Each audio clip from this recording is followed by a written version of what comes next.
Hi student, today's chapter is human body and organ system.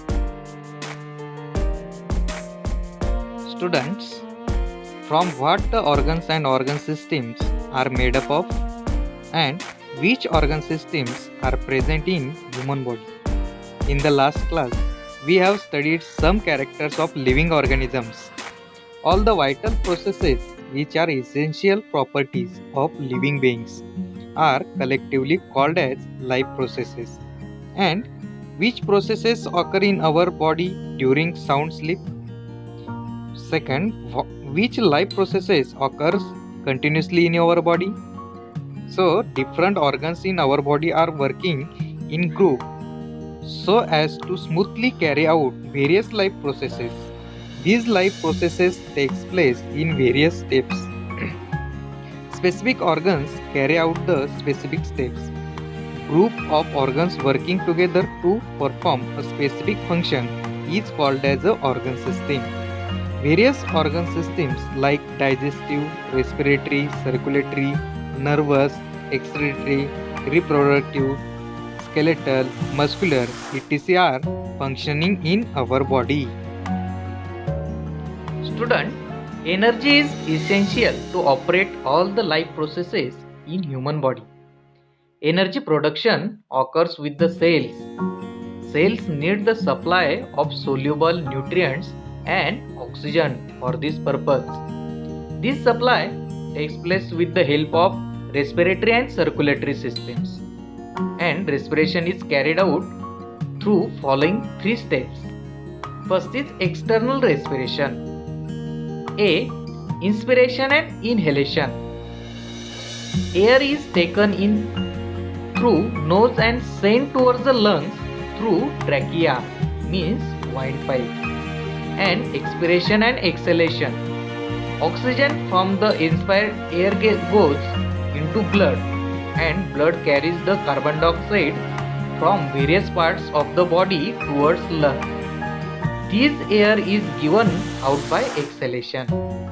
Both these processes occurring with the help of lungs are collectively called as the external respiration. Second is internal respiration.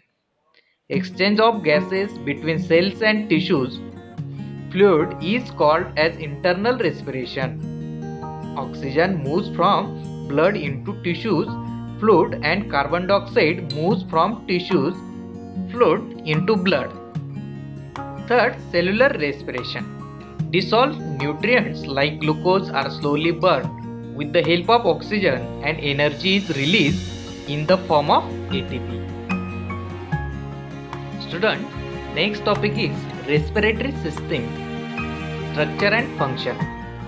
First, nodes. Respiratory system and respiration begins with nodes. Air is filtered with the help of hair and mucus present in the nodes. Second, pharynx. Food pipe and windpipe originate in the pharynx. Windpipe is present in front of the food pipe. There is a lid at the beginning of windpipe. This lid closes the windpipe during passing of food into food pipe and thereby normally prevents the entry of food particles into windpipe. Otherwise, windpipe remains open. Hence, air passes through pharynx into windpipe. And third is windpipe. Windpipe is a swollen at the beginning due to sound box. Windpipe bifurcates in the thorax. One branch enters the right lung and other into left lung. Fourth organ is lungs. A lung is present on either side of heart in thoracic cavity. Maximum area of thoracic cavity is occupied by lungs and they cover the maximum part of heart. Each lung has double layer covering. It is called as pleura. Lungs are elastic like sponge. Lungs are made up of many small compartments called as alveoli.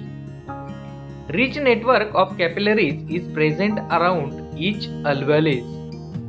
Walls of alveoli and capillaries are extremely thin.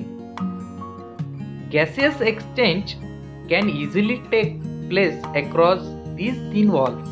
As large number of alveoli is present in lungs, larger surface is available for gaseous exchange. Student, exchange of gases in lungs.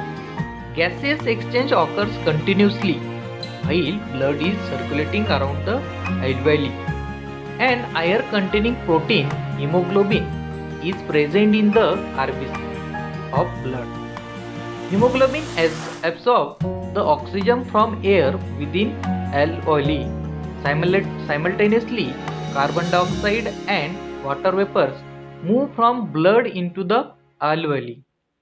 Thus, oxygen is taken into the blood and carbon dioxide and water vapors are removed from the blood and given out by exhalation. Fifth is diaphragm. A muscular partition is present at the base of thoracic cage. This partition is called as a diaphragm. It is present between the thoracic cavity and abdominal cavity. Simultaneously, rising of ribs and lowering of diaphragm causes the decreases in pressure on lungs. Due to this, air moves into the lungs through nose. When ribs return to their original position and diaphragm rises up, pressure on the lungs increases. Due to this, air moves out from it through nose. Continuous upward and downward movement of diaphragm is necessary to bring about the breathing. So student, this is respiratory system structure and function.